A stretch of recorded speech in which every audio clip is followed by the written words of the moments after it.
Yeah. Yep. Yeah, so how you been? Not bad. I just bought a new car yesterday. That's nice. Um, did you use the Lightning Network for it? No, I didn't take Bitcoin, although the car Mm-hmm. salesman was like really into cryptocurrency. Oh, Well, nice. I mean, he's like a beginner, but he was like he was I don't know, just really interested in like picking my brain about it because Yeah. it was weird. Like for the financing, I didn't even think about this, but they're like, so who's your employer? And I'm like, oh, um, This is and I'm, interesting. I'm like, I'm like, I don't have an employer. Yes. The C is my employer or whatever. Yeah, so how you been? Yeah, it's pretty funny stuff. It's funny when I got my car a few years ago, it was the same sort of a thing. The guy was pretty into crypto. Mhm. And well, I don't know if he was into it, but we sold him hard on it. He really wanted to take it. And his partner kind of like poo-pooed it at the end because we were almost ready to shake on like a set him up with crypto, do the deal. And yeah, we got very close. But I think this year might be the year with all these people getting paid and stuff in crypto, like, sports athletes and stuff like that. Sports athletes is Yeah. kind of a kind of lame way of saying, oh, well, it appears that we're live. So, hey, everyone, we're going to have a great show. Thanks for tuning in. And let me just roll this intro graphic real quick and then we'll get into it.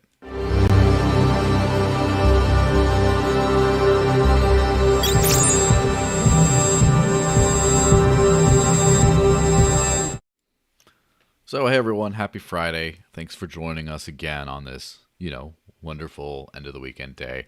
Hopefully, I'm not getting in the way of too many of you guys' happy hour plans or something. Especially if we keep it to a tight hour, it should be fine, though. But I'm joined by the one and only, as far as I know, Chris Pacia.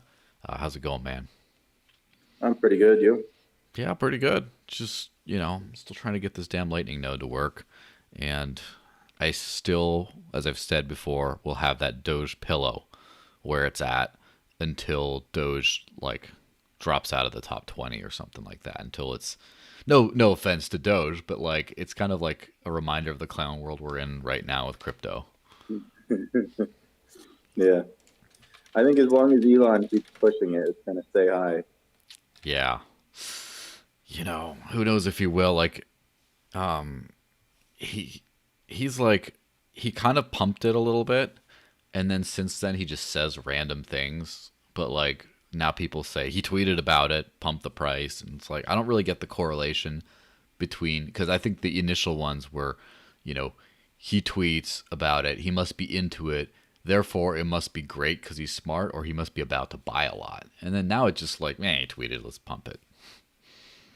Yeah, I mean, I don't know. I mean, it's also weird that like, Dogecoin is not like a new coin. It's been around since like for how Forever. long? Yeah, Mm-hmm. and like to just have this like renaissance just because like some famous person mentioned it and like now it's worth billions of dollars. It's just the valuations of everything are just way off. Yeah, and to be honest, I really think the only honest evaluation ever was was pretty much Bitcoin pre 2017. That's like the only honest valuation. Now, on a potential scale, I still think, most cryptocurrencies are undervalued. But as far as like the usage, and you started to see, like when I start to look at the fair value statistics and like the transaction counts and things like that from Bitcoin from way back in the day, and they had to work hard to earn that, that market cap. And then at some point that stuff started leveling off, and then the speculative woo started to go up, and then we're still Yeah. there. But like now, every coin, even ones near and dear to my heart, like compared to how much usage they've gotten, most of their valuations have been way off. And so I don't Yeah. know. I think people need to start using this stuff before we can like appreciate the valuations. Yeah. I mean, the thing with Bitcoin though is like people, I don't know, people view it as like a substitute for gold. And so Mm-hmm. they look at like the valuation of gold compared to the valuation of Bitcoin and they say, oh, it's not that unreasonable. But I don't know. I mean, to some extent, I almost think like gold is overvalued to some extent too, you know? Mm-hmm. But at least, gold has like usage too. But I don't know. It's just, I don't pretend to understand the value of any of this. That's what I told that car salesman I was talking to yesterday. I was like, I just don't ask me for investment advice because I don't understand what drives the value. Yes.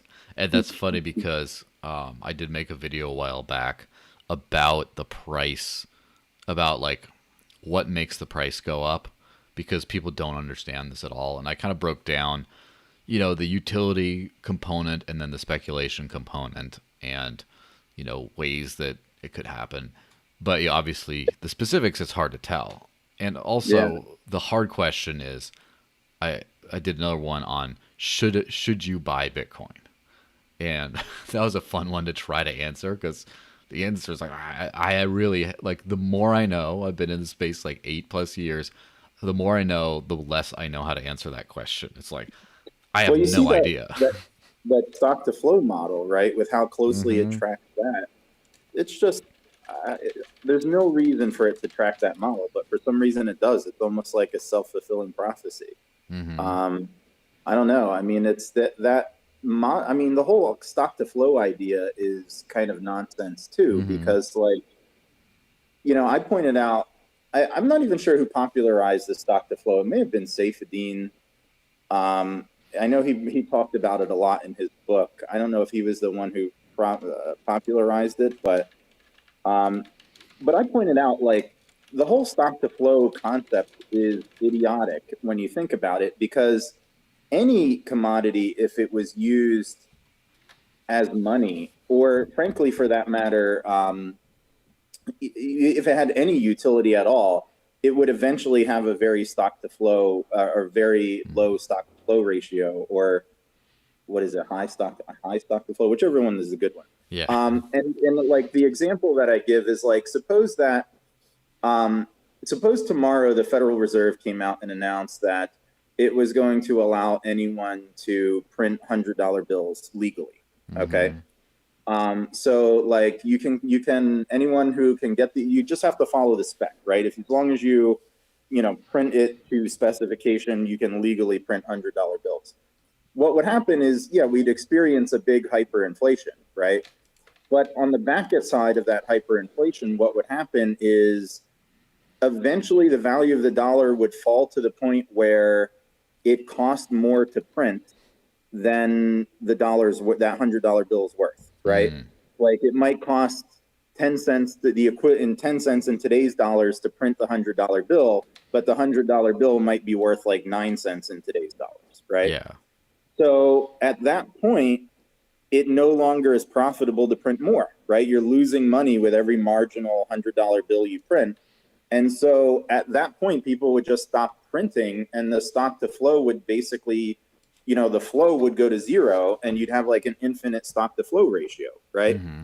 So even something like paper is going to have a very low stock to flow ratio, at the end of the day, once the economics of it play out. So like, to say that like there's something special about like the stock to flow of Bitcoin or gold or anything else, it's just a function of like the cost relative to or the price of the asset relative to what it costs to produce it, right? Yeah. So the whole idea of stock to flow is an idiotic idea, but I don't know who cracks that model. So Yeah, and that's the thing, is it's like one of those correlations of like swimming pool drownings to Nicolas Cage movies that are like oddly correlated, and it's like there's clearly no causation here unless there's something really sinister afoot. It's like, yeah, keep yeah, the man under the wraps if you want the children to.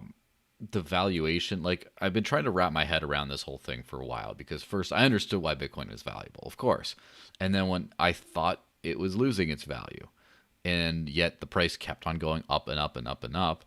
And so I've had to sort of like revise my hypothesis of what makes something valuable to the market, or expand it, right? Obviously, I yeah. think that pure utility from like a peer-to-peer digital cash kind of a standpoint is, I still think that's a giant thing. I just had to like expand it to think, well, maybe people value more things, not just speculatively, although that's a huge part, but also in the terms of utility. Yeah. Oh, I mean, my right, because speculation about future speculation is has very a feel very much of being like a Ponzi scheme, right? Mm-hmm. I mean, it's not a Ponzi scheme, right? I mean, people say this all the time. It's not a Ponzi scheme because, I mean, that has a specific definition. But if you're speculating that people are going to want to buy it in the future, you have to say, why are people going to want to buy it in the future? And the answer can't be because there's going to be those people are going to predict there's going to be even more speculators in the future, right? Mm-hmm. Like the answer can't always be that there's going to be more speculators, right? At Mm-hmm. some point, you have to be speculating on something real, like usage. Yeah. Um, you know, I don't know, but it seems like we're just at this point speculating that there's going to be more speculators in the future, and that's why people like Peter Schiff think that it's like a game of musical chairs, and when the money, you know, when the music stops, like you know, the price is going to come crashing down. But I Yeah. mean, it's been 10 years so far, and it hasn't. Peter Schiff is an interesting person on this whole thing because clearly he's got some hardcore metallic biases, and clearly he's dug his heels in and will not listen to reason. At the same time, like half or maybe more of what he says is like astute and no one's talking about it. And Yeah, I mean, I completely agree with like most of what he's saying. It's just what mhm, he's saying is not matching what we're seeing in the real world, and like mhm. I don't really know why. I don't think Peter knows why either. Yeah, I mean it's kind of clear when you have. So at first I thought it was just transactional utility plus, the basic, scarcity and transparency of all of the network and all that was like what gave it value. And obviously that's a good start. The transactional stuff has turned garbage lately, Hmm. and there's other things that like the network effects have managed to build on that is in the pure utility part and not just speculative. Like for example, the fact that it's the code base to just about everything. I mean, not everything, but like a lot of projects backport to that. And so it's kind of like as the mother code base of a lot of things still, which as soon as that changes, right? As soon as there's more Ethereum based things or more other things or more formerly Bitcoin based ones that start to split to completely not be able to backport anymore, I think we'll see a change at that. And then just you know, the value of the liquidity and integrations and things like that makes it more useful, which is funny because someone I knew was testing out a remittance rail from the UK to Zimbabwe, and they were going to use Dash as a remittance rail. They're going to send 100 grand, which is a big remittance, but whatever. Uh, Hmm. and they found that it was cheaper to use Bitcoin because the price shocks that it caused from like buying 100 grand worth of Dash, sending it and selling it in the destination were greater than if, but also the speculative cycle where people are kind of speculating on speculation rather than just like Doge is clearly that. No one thinks this is going to be used in the future. No one, unless, and if they do, have Lord have mercy on their souls. But when you start to But I go, think some yeah, people look at it and say it's the technology is fundamentally the same as Bitcoin. So like, why not something that's like fun, you know, like Dogecoin instead of serious? I think some people look at it like that, but yeah, it's kind of true, but yeah, whatever. It's probably going to be, oh, I predict is when just about everyone has some BTC is when we're going to start to see the turnaround. Because right now, the average person, and I'm sure you have like normies and stuff, or just like people on the political spectrum somewhere, but aren't really crypto people. And then they're talking about they got their Coinbase account, and then I've heard them talk about buying Bitcoin. I've heard them talk about buying Ethereum, and I've heard about them talking about buying Dogecoin. And those are the only ones in people's like consciousness that they think exists in crypto. Like they just don't know, the average person. yeah. So once everyone has like those three, and then they dump their Doge because they got burned on it because went down, then people will start to like look around at other stuff, and then once everything is crypto, nothing will be crypto. Mhm. Yeah, I mean, I get a lot of people asking me, like, they think I've got some sort of like inside knowledge on like what the next up and coming coin is because they all want like the next one that's going to go up really big. They don't want to like buy Mm-hmm. something that like everyone knows because they think they missed out on it. So they think I've got some kind of like inside knowledge to tell them, you know, you got to buy this one, you got to get on this one. I'm like, not really. Yeah. Well, that it's a good segue into like the Bitcoin network problems. But before that, I just want to remind people that we do have two now live crypto super chats. The first is, of course, the old steady, the Cointree one. Go to cointr.ee/the Desert Lakes.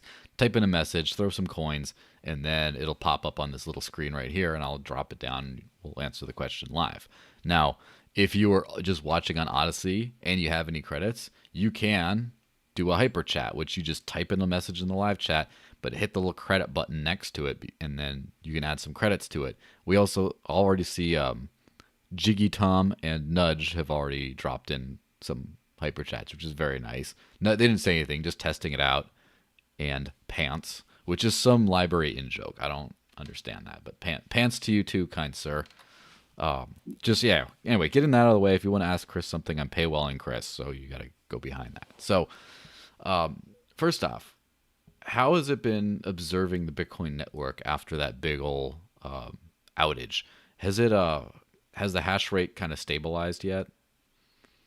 Oh, you know, I don't follow, haven't followed that closely enough to even really Yeah. know. I mean, I assume it has, but I didn't personally, when I heard about it, I didn't think it was going to be anything more than just a short-term deal. But Yeah, it had some pretty serious ripple effects, pardon the pun, but it had some serious ripple effects that I really think, and obviously, like there's two times when I think people cared about high fees in long times. One was peak 2017 when people, and then now was the other time. well, And yeah, the peak 2017, the average fee went over 100. If you can mm-hmm, imagine that, imagine paying 100 average, yeah, and the median was 30 at that period. And I know today the average is 30. I assume the median is less, but yeah, it's still pretty crazy.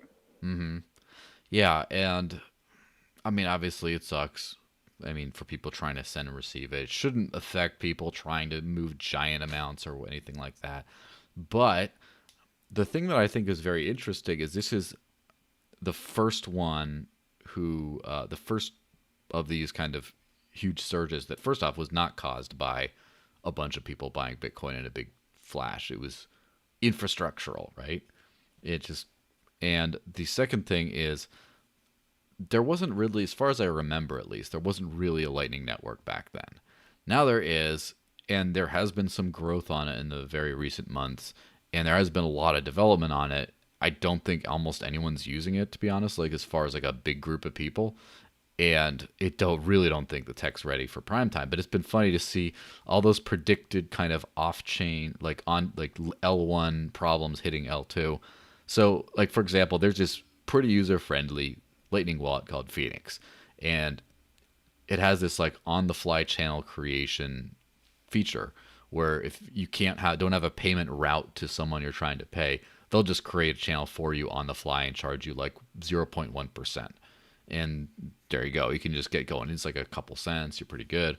And they disabled that feature. Like they disabled all channel creation features for like the last couple of weeks. They just re-enabled it today, I think, because the fees were so insane. Because they were going to have to do an on-chain transaction to do it, to like open up the channel. And they were like a lot of Lightning services were relying on low time preference transactions where they pay a low fee, like a couple bucks. I mean, which is insane to call that a low fee, but they're paying a couple bucks and then having the transaction confirmed like 4 to 8 days later or something because they don't care. It's like whatever, as long as it. Yeah, And yeah. now even that wasn't really possible during this whole thing. So you had a lot of disruption in the Lightning space. Yeah, I mean, I've never like been a fan of Lightning. I just can't imagine that the user experience is ever going to get to a point where like it's viable for everyday transaction, like going into a store and buying coffee and that sort of like I just can't like that was like the use case that was always pitched for it, and it's just there's just so much like awkwardness with how you have to set up channels and Mm-hmm. move money from one side to the channel, and is the channel balanced, then can you find a route to the person you're trying to send to? there's just so much, and then not to mention who wants to pay enormous fees just to open a channel. That like I just it's almost inconceivable to me that the user experience will ever get to a point where it could see large scale adoption and be anything more than like a niche thing that people who are like, I mean, I would almost sort of liken it to kind of like Tor, right? Mm-hmm. How many people use Tor for browsing the internet, right? It's a tiny handful of like hardcore people, Yeah. right? And that's kind of where I see like the Lightning Network ever staying. I don't think it'll ever become a regular, the equivalent of like a regular web browser. Mm-hmm. And I've argued, in recent years, I think, for the sake of like mainstream adoption, I think Bitcoin should just embrace. I mean, they've already embraced, keeping the block size capped. They might as well just go all the way and just embrace like using custodial wallets for everyday transactions. So like, if you and I have a Coinbase account, right? Mm-hmm. And I send you money, on Coinbase, that transaction never hits the blockchain. It's just Coinbase just updates our balances on their own ledger, and it takes a split second to update, and it costs nothing, right? So like that's a way that I can transfer you Bitcoin with like 0 fee. And like the only thing is that doesn't work if we have like two different custodial accounts. Like if I have one at like Binance and you're at Coinbase, then that doesn't work, right? But there's no reason that like Coinbase and Binance can't have like a clearing system where they can like route payments over a clearing system. And maybe the Lightning Network could work for the clearing transactions. You could also use something like Blockstream's liquid product that they created. Or I mean, I don't even know if it even needs to be that complex. You're just talking about like just a generic ledger. Yeah. For tracking the balances between custodial institutions. And it's, basically what would be needed is like, when I want to send money from my custodial wallet to your custodial wallet, there needs to be not just like an address to identify me as the user, but there needs to be like a routing number like we have on Mm-hmm. check, right? So you know what institution to route the payment to. Mm-hmm. And if they created that, which I feel like the only thing, I mean, that would take 5 minutes to create, really. Maybe I'm exaggerating, but like the only real issue is like just a question of like the various custodial institutions that have like a big stake in this would have to get together and agree on a standard. But like Yeah. once they'd agreed on that standard, I mean, Bitcoin transactions could send from one person to another with, instantly with 0 fee. Mm-hmm. And the only trade-off is you're giving up the non-custodial nature of Bitcoin.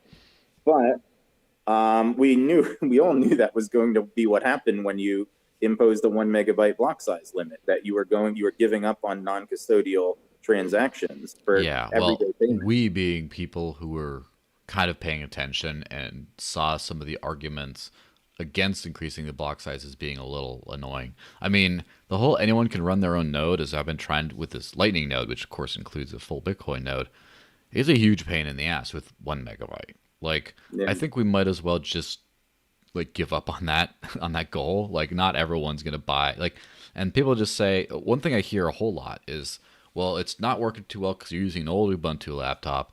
You should be using a Raspberry Pi.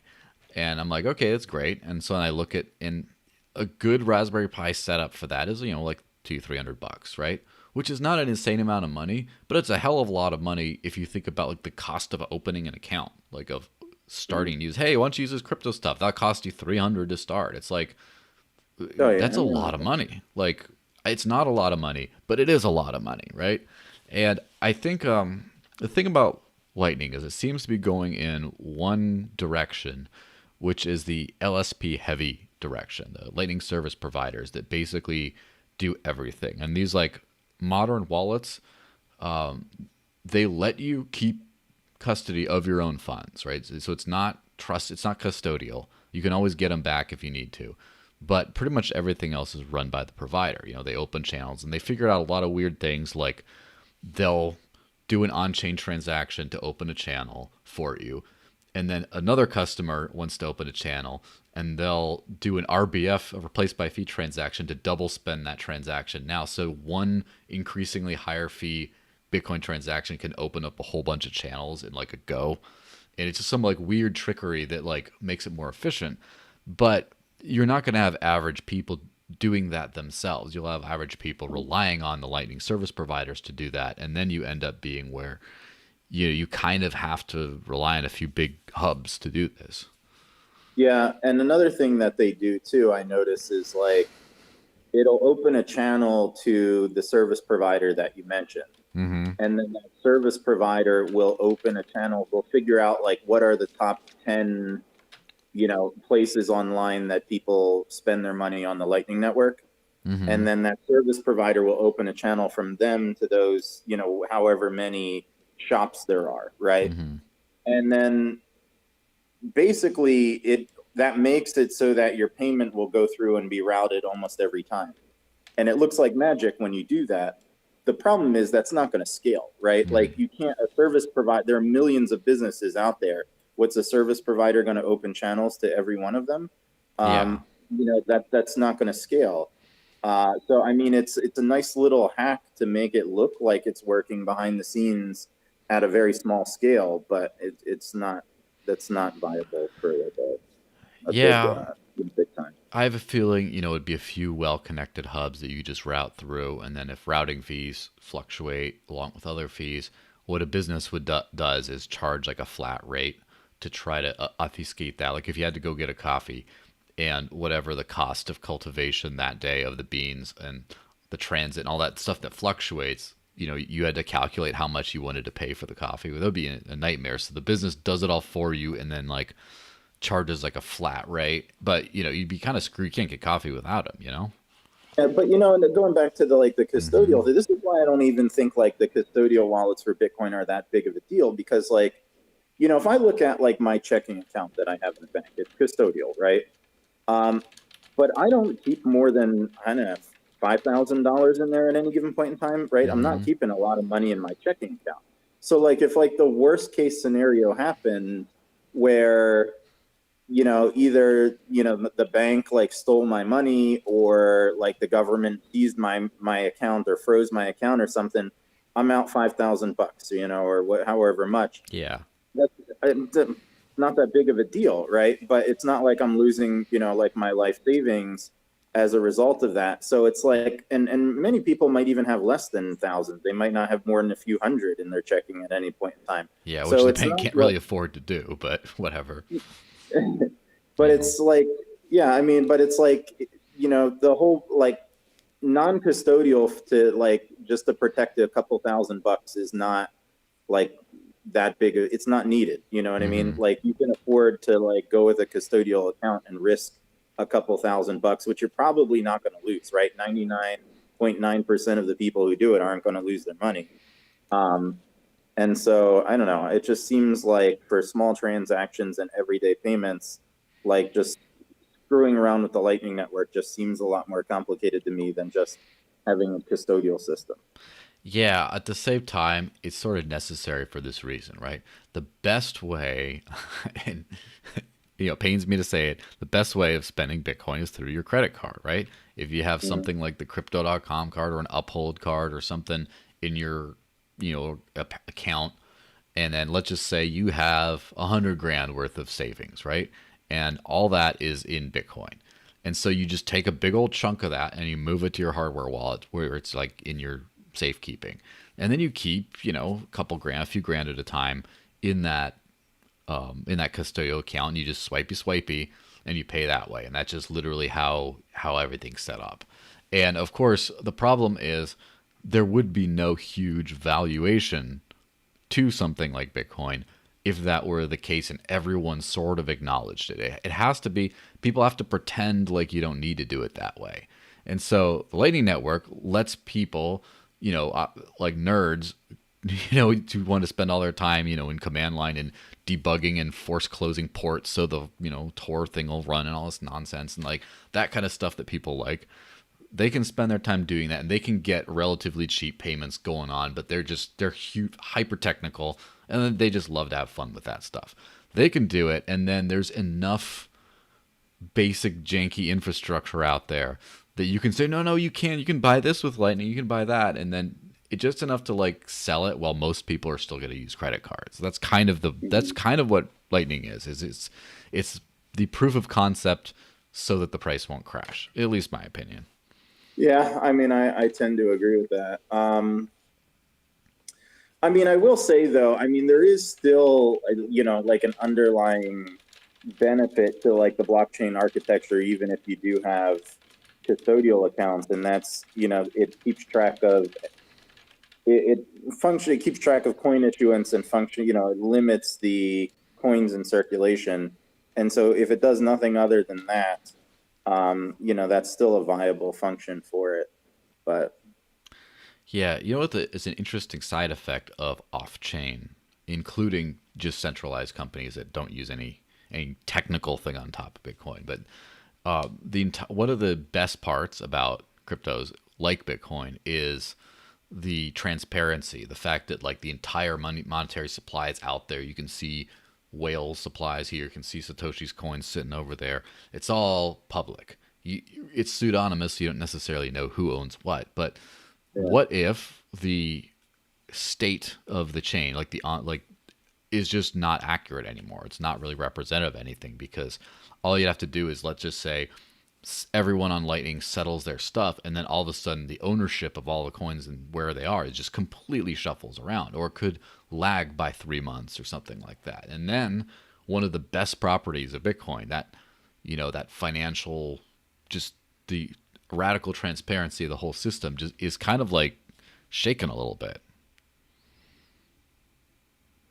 yeah. I mean, I never liked the transparency of it, but um, Yeah, yeah, but I mean, the individual transparency is where it gets a little annoying, but the as far as like the network, just not knowing that there's no supply bugs, knowing that it's not the founder has all the coins could dump on you, it's a much more trustworthy system. That's why mhm, you mix or do other kinds of things like that. yeah. Yeah. So let's talk about this Tether stuff. Now that we're on all the fun topics, right? So supposedly Tether says that their reserves are fully backed. According to their Mhm.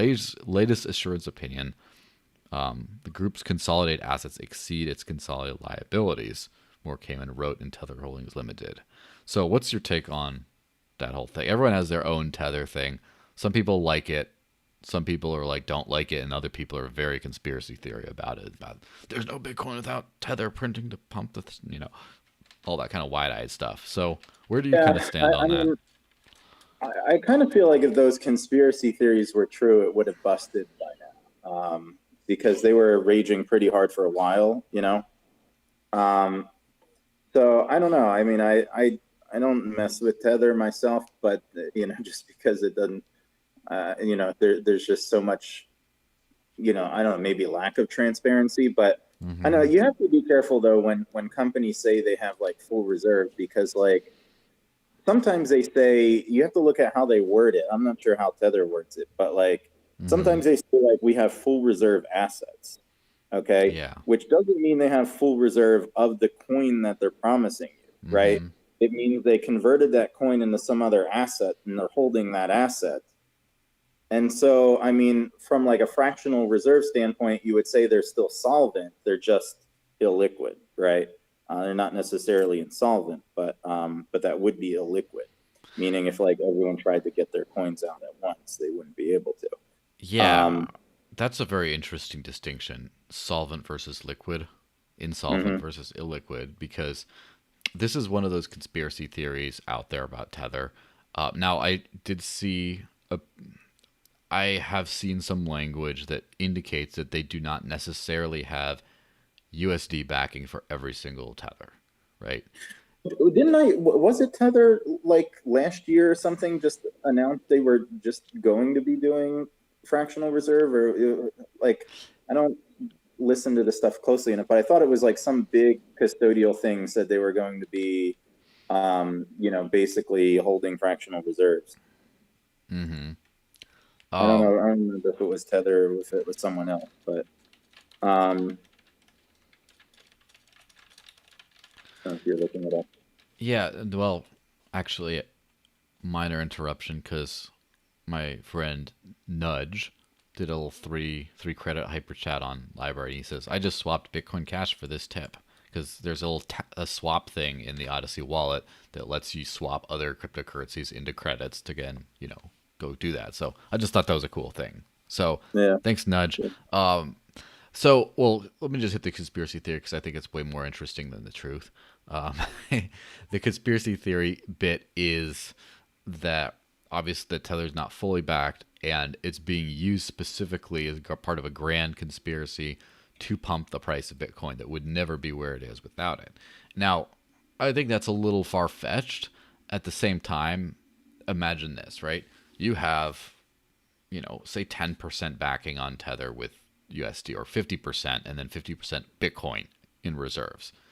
What happens if you decide to print a whole bunch of extra Tether, buy Bitcoin with it, and then that drives up the price of your current holdings, the backing of the Tether, and then sort of balances it out there? It's just sort of like automatically pumping your own reserves to stay solvent. So just like, it's like Tether printer go burr a little bit. I mean, that could possibly work in the short term, right? Yeah. Yeah. I mean, it could, but I mean, they'd be a liquid, but they wouldn't be insolvent, but they would be a liquid. And that I mean, because they remain. would have to sell that BTC in order to make good on their obligations, right? If people came back and said, we want to swap our Tether for dollars, they would then have to do the reverse operation and sell that BTC. Yeah, and that would be a very interesting situation right there, right? They would, you know, um, like I wonder if they could do it like OTC, real quiet, like, and just like, oh yeah, yeah, it's coming, and then just dump a whole bunch of Bitcoin and then get the dollars to, to withdraw. Or I wonder if they just dump it on the open market and just crash the price like red candle all the way down. And it's like, oh, someone went on their Tether. Whoops. Yeah, it is kind of it's kind of interesting, like the whole level to which that It does is. bring up like an interesting like legal. I mean, this is like a legal phenomenon that really goes all the way back to like the beginning of banking. So like, imagine you have like Tether and you believe they're like fully backed. Mm-hmm. And then suppose like, or they are fully backed, they're 100% reserve, you're holding them and what have you. And then like suppose Tether at their own discretion, they come out and say, you know what, we're switching to fractional reserve. And we're going to be, basically taking some of that dollars that we hold, and we're going to be buying assets with it, right? Mm-hmm. Now, you as a holder of Tether, it's like, at what point did you agree to that bait and switch? You know what I mean? Like you're holding Tether thinking it's 100% backed, and then you wake up to find that it's not 100% backed, it's like there was never they didn't exactly like go to the existing holders and say, are you okay with this? Mm-hmm. Now I guess the question would be like, what was the initial contract that you had with Tether? Did it give them that ability to switch to fractional reserve at like their own discretion? It'd be interesting to see what like the legal terminology is of the contract. But Yeah, of course, more interesting is to see what the market cares about, because do they care about the backing or the liquidity? It seems like right now they care about the backing because they just want to make sure that it's not going to all crash and crash the whole markets. That's all they care about. They don't really care about getting it out into dollars because to a certain extent, for a lot of people, this goes back to like utility discussions. Tether is a superior form of USD because it's much easier to trade without KYC for cryptos, which is what people want it for. And it's just like you yeah, it's like fiat that you can use much easier for the thing you want to use it for. As long as you have enough in your checking account or whatever, do swipey with that card to like pay your bills. Tether is a superior USD, and so they yeah, don't really care if they ever get it out.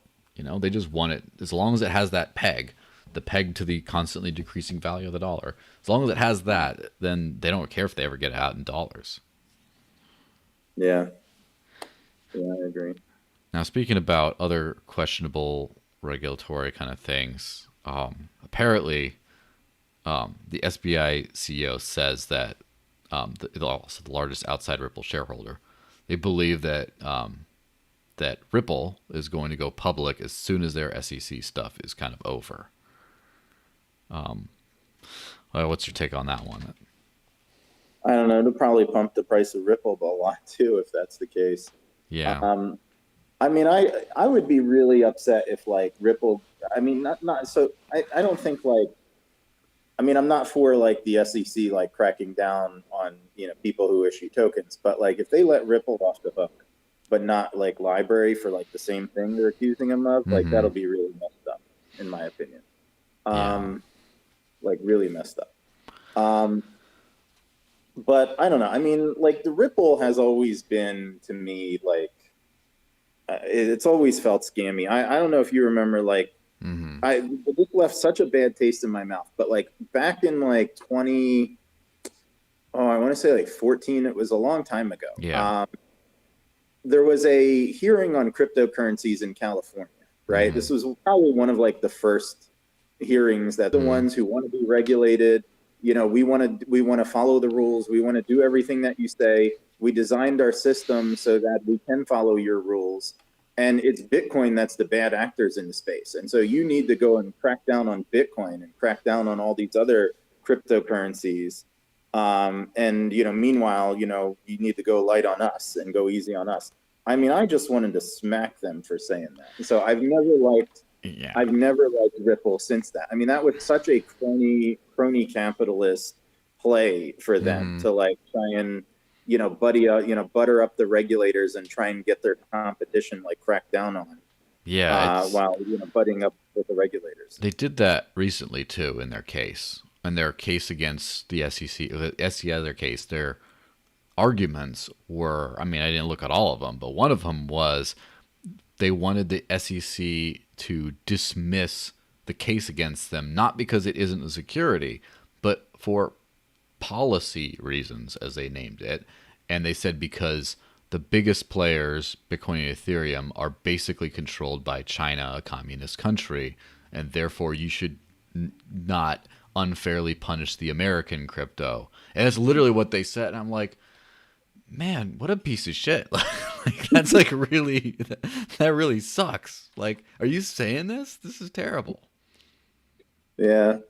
And it was always like, I mean, even to this day, I feel like Ripple still feels scammy to me because, back in the early days, I don't know if you remember, but like what they pitched Ripple when they created it was totally different from what it is today, right? So like they created this, it was supposed to be some sort of like decentralized exchange based on web of trust, right? So there was going to be like a decentralized asset exchange where you could trade assets, whether it be cryptocurrencies or fiat currencies or whatever it is. There was going to be like a decentralized exchange where it would use like web of trust to find like trading partners and stuff, and never was going to work. I mean, web of trust doesn't work to begin with on any kind of real scale. And the whole idea you're going to build an exchange around web of trust was just ridiculous to me. But predictably, it failed. Right now, I should point out that like the XRP token was supposed to be like the native token for this decentralized exchange, for which people were going to swap into XRP, transmit the XRP to another party, and then swap into another currency, right? Yeah. So it'd be like if I wanted to send dollars and you could receive euro, it was supposed to go from dollars into this decentralized exchange into XRP, send the XRP, then the XRP would get converted into the decentralized exchange into euro, and you would receive euro in your account. Yeah. That was like the idea. They called those, was it Ripple Gates back in there? Gateways or something was the term? It was that idea. It was a total flop, right? Big failure, total flop. But rather than just like admit that like, we failed, our idea didn't work, like they had already pre-sold all these tokens and they were still trading and they still had a market value. And so they started saying we need to find some other like purpose, like we need to like repurpose these tokens and find something else to do with them. And they kept telling investors like, don't sell your XRP because we're going to find something else to do with it, And then, still to this day, I don't even know if they really use XRP for much. I know they had some product called like X Rapid or something that Mm-hmm. was going to use like XRP in it, and I don't no idea like to what extent they even have adoption. But it always just felt scammy to me that like they created a product, it failed, and rather than just like admit that it failed, they're like trying to keep the money flowing, and the almost feels like graft to some extent, to be like trying to tell people, no, don't sell your coins yet, we'll find some other use for it. Yeah, it's just particularly bad. So first off, I've heard that they were counseled. Their legal counsel many many years ago said that this is totally a security, and I'm like, all right, cool. The thing that really struck, the thing that was very public to me is I remember just seeing this Ripple thing somewhere in the top five of the coin market cap. I'm like, what is this? I don't know. And then I hear, oh, it's some institution, and the token is called Ripple, XRP being like the X Ripple. It's like that's the name of it, and the little fidget spinner logo for the coin and stuff. And I just, everyone knew that. And then at some point, I don't remember the year exactly, was it 2015, 16, somewhere around there? All of a sudden, they're like, no, it's not Ripple, it's XRP, it's a completely different thing. And then they changed the logo on the thing, and now it's a peer-to-peer currency. And then all these like bots started showing up on Twitter and all this, and I was like, something's up. Like, like I was here before this was a thing, and now you just told me it's all different. It's like trying really hard to sell it as like a peer-to-peer digital currency rather than just a token powering, Ripple Labs products. And at that point, like just the dishonesty of that is a little bit, one company issues the entire supply. One company Mm-hmm. has the validator list all on an approved list. Now that's a part that gets a little bit murky, and I have to admit I'm not an entire expert on how that works, but apparently anyone can kind of run a validator, and they don't need anyone's permission to connect to other ones. But there is like a whitelist that Ripple Inc. uses that it basically, if you're not on that, it doesn't really work. And so it's kind of like basically, and the token doesn't really do anything other than you can send it Yeah, around.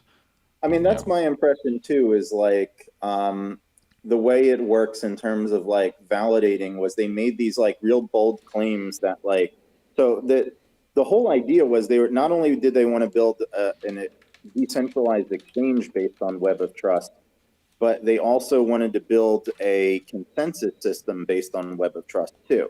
mm-hmm. And I couldn't imagine that was going to work.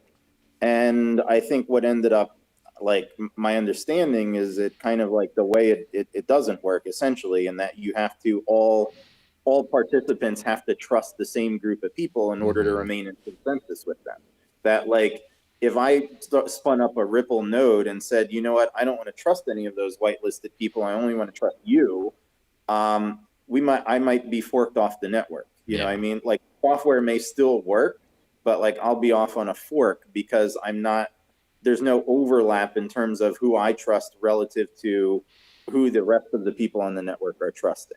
So it's like you need to, like, everyone needs to trust the same group of people for it to work, which just seems like a centralized system. Yeah. Yeah, which is funny. IOTA came out and they had a bunch of big promises and stuff and say, no, it's decentralized. Everyone has their own little tangle and they all build together. And eventually they figured out that that system did not work unless you had some kind of a consensus, like a finality that goes over that. And so basically they, in the short term, strapped on a centralized one called the coordinator, one node, that then just decides what consensus is. And, there was obviously that was in like the 2017 era. I believe they're working on some general project called Coordicide where they're trying to get rid of the coordinator and add some decentralized consensus mechanism. But it's like still kind of like figuring it out. And then same thing with Nano being very similarly designed. You still needed something to resolve conflicts at like the top level. And so Yeah. they had basically a, like when I say it, but it's like a delegated proof of stake type system where anyone can run a node, but only the ones with certain amount of money pledged behind them count. And anyone in their wallet can just pick a node on the list and say, put your money behind that. And so it's kind of like a delegated proof of stake type system. And it's like, it all comes back around to, it's kind of like that, the the spaceman with like the gun to the other guy's head meme. It's like, wait, it was always all proof of stake. It always was, you know.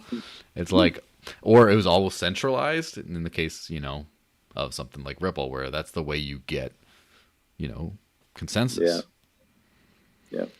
Yeah. So, what have you been working on these days? I remember you were heavy into the whole OpenBazaar, and that seems to be. It seems like you've moved on from there. And I was hearing some stuff about Filecoin and other stuff, but like, yeah, what cool stuff have you been working on lately? Well, I mean, not a whole lot. I mean, I still am. I still maintain, you know, BCHD software. I've got some more work I want to do on that. I have to like kind of put my heads down on some things there. But I'm still pretty happy overall with, you know, how the BCHD software came out. And I did do a project for Filecoin. I worked on a project with a few other people to create. There's a little website called FileHive that kind of, you know, experiments with Filecoin technology. At you know, FileHive, you can just sort of create and then, you know, use. It's like a web portal for saving stuff on the Filecoin network. Mm-hmm. So rather than just kind of using like, you know, command line software or something like that, you can just use like a web portal for doing it. That was a fun little project to work on. Yeah. I mean, that's kind of it at the moment. I mean, there's, you know, have had some talks about doing some other things, maybe with Avalanche people, Mm-hmm. but you know, nothing else at the moment. As far as OpenBazaar goes,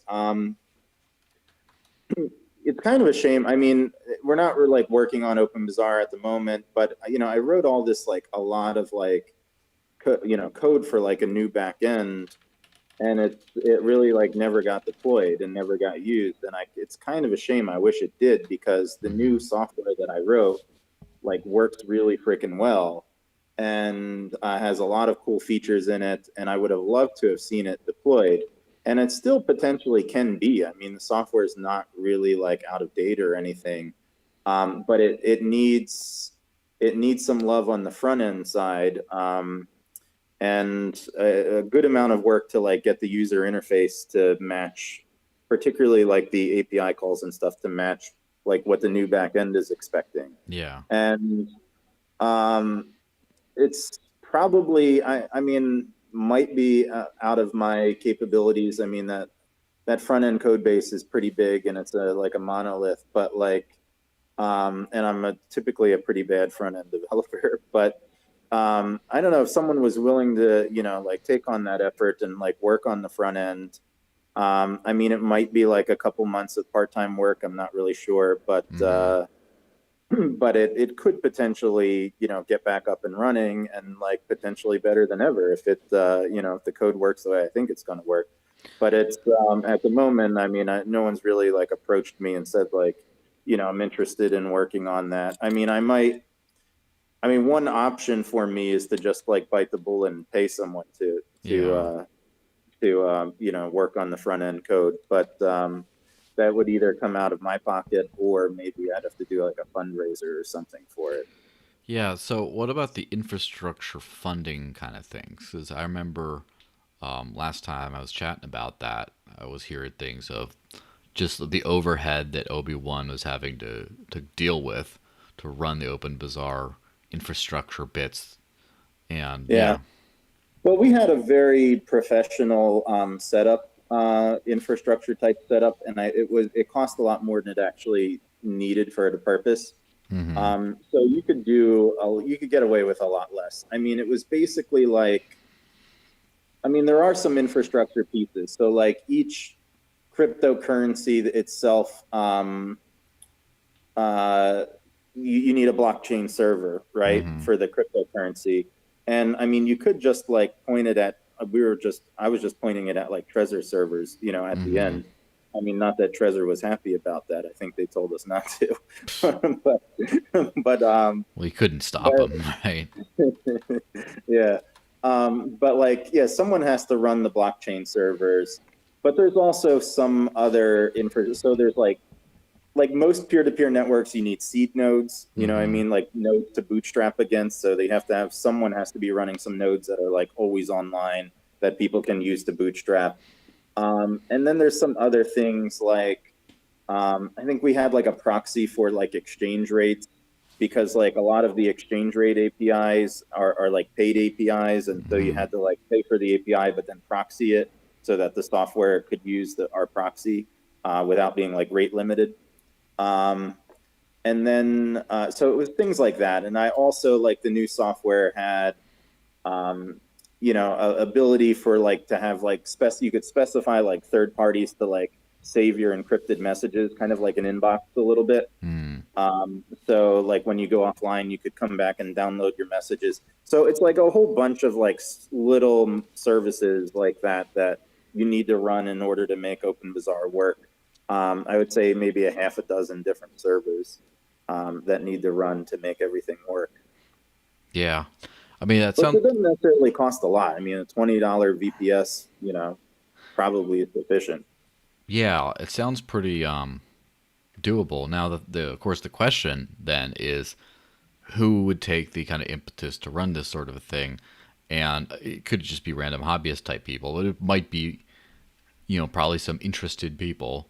And to Yeah, that's run, the thing yeah. too. I mean, I would much prefer not run the stuff myself because, Mm-hmm. questionable legality of Mm-hmm. it. I mean, I don't think it's illegal, but like, I don't even want to like, even mess around with that at all. I don't want to run Yeah. anything. Um, so yeah, I would like to offload that risk onto other people. Yeah, of course. Hopefully pseudonymous or anonymous people. Yeah, Yeah, and so it might be just some crypto community decides to jump on board and like, decides to, make it their thing that they're the ones running this thing. And of course the challenge with that is whoever decides if that's the case, then I'm sure it'd be, they're trying to get their bit in there, whether it's to make it exclusive to the one coin that they're doing, or whether it's to like make it rework it to run on their thing as a base layer or something like that, or whatever else. yeah. I mean, I would totally work on it. Continue working on it if I felt like it had a reasonable chance of like coming back to market and working well. Yeah, and it's also an interesting situation of which is the same thing with the rest of the crypto space. To be honest, is an idea before its time a little bit, because Hmm. I mean people like the thing with Odyssey, right? The thing that hopefully you guys are watching. In fact, more of you are watching on Odyssey than on YouTube right now. There's a lot of centralized infrastructure in there. There's a lot of all the content and the money and the identities and everything like that is all decentralized. And hopefully at Yeah. some point they get the end result to be completely decentralized. Although you can basically if you run the client. So but the big difference with that is there's a lot of stuff you can't do on something like YouTube that you can Hmm. do on something like Odyssey. So, for example, I don't get censored, right? That's the big thing. I Yeah. wasn't really censored on YouTube, but a lot of people are. And so there's a lot of people over there. Also, I don't have a bank account, so I don't do this whole like sign up process. So I like to do super chats, right? I can't get super chats, and even if I did want to do that, you have a certain minimum total watch hours threshold and a minimum like subscriber count on YouTube before you can even enable the feature. And then at that point, they can still like demonetize you for whatever reason, just like a lot of reasons. Whereas I just run Odyssey, people give me super hyper chats, and it works great, right? Yeah. So that's a practical difference. And the thing is, like, Silk Road had a lot of practical things, right? You could buy drugs. That's like the big one is you Yeah. can't just go on Amazon. They don't have that stuff on Amazon. And it's like the thing with OpenBazaar is like if you're trying to buy stuff that's on Amazon or Etsy or something, and it's like, well, you get to use crypto. Okay, well, you can buy Amazon gift cards with crypto, and then it's like that key thing. It's still like a proof of concept stage because the economy hasn't Yeah. gotten either super crypto or the government hasn't gotten so awful that you can't buy almost anything on Amazon, for example. Yeah. I mean, yeah, I mean, that's the thing. I mean, it was always like, I mean, it was always hard because like the thing that OpenBazaar was really good at, or Mm-hmm. would have been really good at, would be doing stuff that's illegal. And Mm-hmm. you just can't, you just can't do that if you don't want to go to jail. So Yeah. it's not appealing for more like white market usages. But even there, I mean, to some extent, I feel like it would be. I mean, there's always things that like they're not allowing people to sell. And if you just had a place like OpenBazaar that was sort of more ubiquitous, for selling even like regular stuff, it would just be like a no-brainer to sell this sort of stuff on OpenBazaar. Like, if some book publisher doesn't want to publish a book of someone, they could sell it on OpenBazaar. Or like, if you put in the time and effort to make like a bunch of Baby Yoda dolls, and then Mm-hmm. like Disney starts like demanding that they be taken off of Etsy because you're not giving them their cut.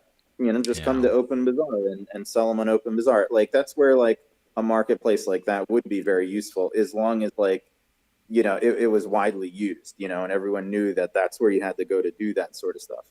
Yeah. I mean, there's a the thing is there's that fine line which is getting thicker all the time, unfortunately, but fortunately for this kind of tech, is there's a fine line between legal things and illegal things, and then there's that in between part where it's legal but people are blocking it from being sold. And so, for Yeah. example, cannabis is cannabis is on the illegal side too. It's like on the legal and illegal side kind of at the same time. But like CBD and hemp products and all that kind of stuff, that's right in the middle of that line where it's hard to sell it. A lot of payment processors will charge like 10, what is it, like 5 or 10% for like payment processing to those kinds of businesses for whatever Mhm. reason. And there's a lot of that kind of stuff. Now in the media world, the speech world, right, the content world, there's a lot of deplatforming going on of especially right-wing voices. Now, that hasn't spilled over so much into the the product world, like the sales world, as much. It hasn't Yeah, like yet. I mean, you've got your Dr. Seuss books and stuff like that. Yeah. That could go on OpenBazaar. Yeah, you could do, it could be Dr. Seuss Bazaar. You could have what I'd love to do is like guns and ammo type stuff. The problem is it seems like that's first off that's extremely regional to the US. Like nowhere else can you get guns. But also Mm. the legality of gun sales is it's more tricky. It's not like, oh Yeah. yeah, you can just sell them. It's like, well, you got to like you got to KYC people, you got to this, if it's like private sale laws are different. It's like it's very you couldn't quite do that. But there's other things. Same thing with alcohol, unfortunately. But there's like a lot of things you could maybe it would be a good way around you know like FDA type stuff. Like I don't know how illegal it is to just sell like bread, farmers market style bread, like on that hasn't been fully regulated, this and that. Like I don't know, Mm. that could be a thing. But that's the thing is we have to have that catalyst moment where a lot of people start getting not just deplatformed on their little social media accounts, but deplatformed from trade. Once people, Yeah. then that's like that'll be like a lightning rod. It just goes off, and so maybe it's worth. Well, I feel like Yeah. there's also, yeah, I always felt like there was a very compelling case for if you are selling stuff, because like if I'm a seller, and let's say I have a 10% profit margin, or let me say 20% profit margin, and eBay is going to take 10%, or Etsy, they're Mm-hmm. going to take 10%. That's half my profits, half Yeah. are going to the platform. So like if I could have a platform where I didn't take half my profits, like OpenBazaar, I mean, that's very compelling to me as a seller. But like as a buyer, like why do I want to use that other than that and not Amazon? Yeah. Um, it's trying to attract the buyers over there was, I think, much harder than trying to attract sellers. Sellers were willing to give it a shot, but they're not going to keep giving a shot if there's no buyers to buy from them. Yeah. And the thing is, I mean, I'm just trying to think about like the use case because locally around here, for example, where I can actually spend my crypto in real life, there's a lot. There's not a huge amount, but there's enough businesses that take it, and there it seems like the customer base is, nerds who like to spend it, and more importantly, people who have crypto. They got it for hodl reasons, right? And then they want to realize those gains, but they don't like either they don't want to get it like on the books, I guess. Because, you have to do, well, you're going to sell some Bitcoin, put in your credit card at like whatever the hell the capital gains is going to be. Like, they'll just like some of their crypto they have in their wallet, they'll just send out and do that.